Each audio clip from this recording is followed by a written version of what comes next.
지금 한창 경기를 하고 있겠네요. 2월 23일. 오늘이 무슨 날이냐면 대망의 한일전 리벤지 매치를 하는 날입니다. 과연 박하연 선수와 이우정 선수가 뛰고 있을까요? 뛰고 있어야 될 텐데 말이죠. 지난 8월에 치러졌던 한일전에서는 이 두 선수가 없었습니다. 그렇기 때문에 이번 한일전 리벤지에 이 두 선수가 포함이 됐느냐 안 됐느냐 이 부분이 초미의 관심사입니다. 많은 분들이 아마 당연히 합류해 있을 거라고 예상을 하고 기대도 하고 있을 텐데 기존의 선수들이 자리를 내어주더라도 말이죠. 박하연, 박지한, 이우정 거기에 허경희까지 이 판타스틱 4가 당연히 국가대표에 뽑혀 있겠죠. 이 4명은 당연한 패시브라고 생각을 하고 그 나머지 자리에 어떤 선수들이 있을까를 생각해보는 게 빠를 것 같습니다. 우선 지난번 경기와 같이 엔트리가 7명이라고 치면은 3자리가 남는데 이 3자리에 키썸 선수가 당연히 뽑혀져 있겠죠. 골키퍼인데. 그런데 저는 계속해서 이 부분에 대해서 이야기하는 것이 지난 경기에서의 키썸 선수가 굉장히 못했어요. 본연의 실력을 전혀 보여주지 못했습니다. 그래서 자칫 지난 경기의 그 결과가 부담으로 자리 잡고 있으면 걱정이 되는 거죠. 그랬을 때 이영표 감독이 무리하게 키썸 선수를 기용할 것이냐 이 부분에 대한 생각을 좀 해보면 무리하지 않을 것 같거든요. 굳이 키썸에게 서력전을 한번 더 할 수 있는 기회를 준다는 측면보다는 이번에는 반드시 승리를 가져가야 되는 상황이기 때문에 이 판타스틱 4의 허경희 선수가 골키퍼를 보는 그런 그림도 나쁘진 않거든요. 박하연 선수와 이우정 선수가 합류됐기 때문이죠. 그래서 빈자리가 크게 느껴지지 않을 것 같아요. 아마 심각하게 고려할 것 같습니다. 수리공. 그러면 이제 기존의 그 자리에 원래는 김보경, 강보람, 서기, 정혜인 선수가 있었단 말이에요. 그럼 적어도 여기에 박하연, 이우정 선수가 들어오면 그래서 2명의 선수가 빠져줘야 되는데 이 두 선수를 뽑아내는 게 문제야. 그러면 저는 아마 서기가 1순위로 나갈 것 같고 왜냐면 이영표 감독이 추구하는 선수 스타일이랑 많이 달라요. 그래서 서기를 마지막에 뽑을 때도 굉장히 고민을 많이 했을 거고 그 부분은 어떤 개인적인 선택만 있었던 게 아니라 대의적인 골대녀의 어떤 인기 분포도에 가장 많은 인기 캐릭터인 이 서기가 뭔가 약간 그런 요소도 어느 정도는 있을 거라고 생각을 하거든요. 그래서 지난 경기 때는 서기를 뽑을 수밖에 없었다라고 한다면 지금은 이제 새로운 명분이 생겼어요. 반드시 이겨야만 되고 굳이 서기를 뽑을까 말까 고민할 필요 없이 그 자리에 박하연이나 이우정을 대체해서 가지 않을까. 거기 플러스 한 자리가 더 필요한데 그 한 자리는 아마 김보경 선수가 되지 않을까 싶어요. 왜냐면 지금 김보경 선수의 포지션이 많이 겹치고 다른 선수들과의 어떤 케미나 이런 걸 봤을 때 지금 같은 팀의 이우정 선수와도 호흡이 지금 잘 맞아떨어지지 않는 상황이라서 지금의 이 멤버들 사이에서의 김보경님의 활용도가 그렇게 커 보이지 않습니다. 더군다나 지금 같은 경쟁자로서 뛰고 있는 강보람 선수가 워낙 폼이 좋아서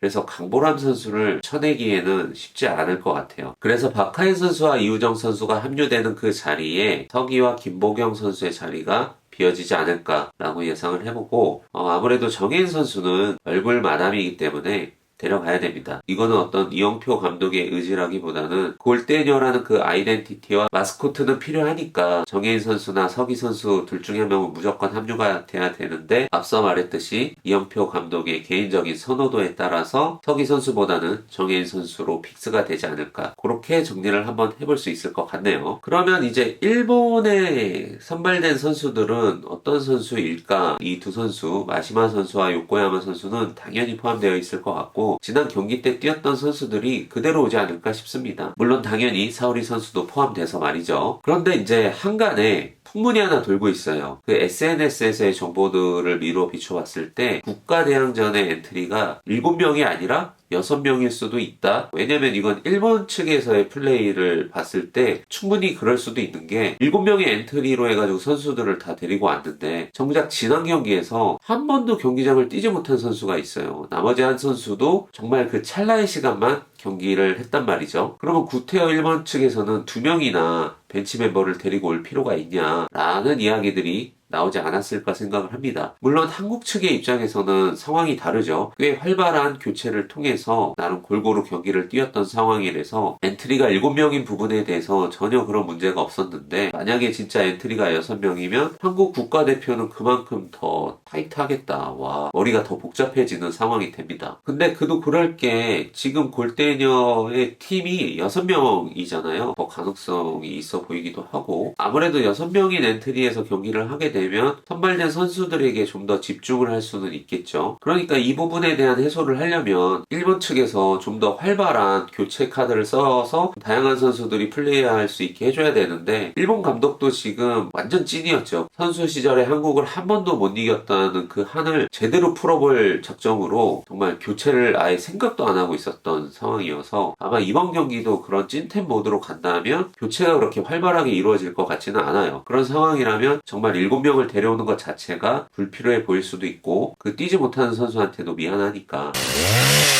수리공 그래서 이게 처음에는 나름의 어느 정도의 이벤트적인 요소를 포함해가지고 경기를 기획했을 텐데, 이거는 그런 올스타전 느낌이 아니야. 결승전이나 방출전을 방불케 할 정도의 피 튀기는 진검승부를 보여줘서 1차전이랑 분위기는 크게 바뀌지 않을 것 같아요. 근데 저는 이번에 그 엔트리에 박하연 선수와 이유정 선수가 합류되어진다라고 본다면, 그럼 한국팀 너무 막강해요. 아무리 상대팀에 마시마유 선수가 있다고 하더라도 일본이 이번에는 거의 압살당할 수도 있을 것 같아요. 단 전제는 박하연 선수와 이유정 선수가 합류되었을 때 이야기죠. 그러니까 적어도 박하연 선수는 포함이 돼야 돼요. 그러니까 이유정 선수는 골대녀에 합류한 지 얼마 안 돼서 뽑히지 못할 수도 있겠지만, 박하연 선수는 반드시 있어야 되는 존재가 됐습니다. 물론 일본 측에서도 어떤 비장의 카드를 준비했을 수도 있어요. 저희가 전혀 예상하지 못하는, 아니면 지난 경기 때 봤던 이 선수들의 기량이 말도 안 되게 늘어 있다거나, 아무튼 오늘 지금 경기가 한참 치러지고 있을 상황인 것 같은데, 이걸 직관으로 보시는 분들은 얼마나 재밌을까요? 그래서 좀 당부드리겠습니다. 직관을 갔다 오신 분들이나 혹은 직관을 다녀오신 분들을 통해서 경기 결과를 아시는 분들이 혹여나 스포를 하게 되면 정말 안 됩니다, 여러분. 제발 가혹한 그런 스포는 하지 말아 주십시오. 아마 그 직관하시는 분들 들어가기 전에 그런 서약서 같은 거 쓰실 거예요. 사인 같은 거 하고 들어가는 걸로 알고 있으니까, 혹이나 저희 채널에 와서 댓글에다 그 스포성 어떤 멘트들을 날린다, 그럼 바로 골대녀한테 저 신고할 거예요. 근데 보면은 막상 직관을 갔다 온 사람이 스포하는 경우는 없는 것 같아요. 직관을 갔다 오지도 않고 결과도 모르면서 마치 갔다 온 것처럼 막 남발하는 사람들이 있어요. 허위사실 유포예요, 그거. 이번 영상에 한해서는 그런 댓글들은 바로 삭제하도록 하겠습니다. 그래서 저는 예상 스코어가 골이 꽤 많이 날 것 같고, 지난번에도 4대3이었죠. 이번에는 5대2나 6대2, 6대3? 이 정도의 스코어가 날 것 같아요. 2골 차 이상, 많으면 3골 차까지도 한국의 압승을 예상하고 있습니다. 거의 일방적으로 이길 것 같아요. 이게 국뽕이라고 하셔도 어쩔 수가 없는데, 아니에요. 이게 박하연 선수와 이우정 선수가 그만큼 막강하다는 이야기입니다. 그때는 없었잖아요, 이 선수들이.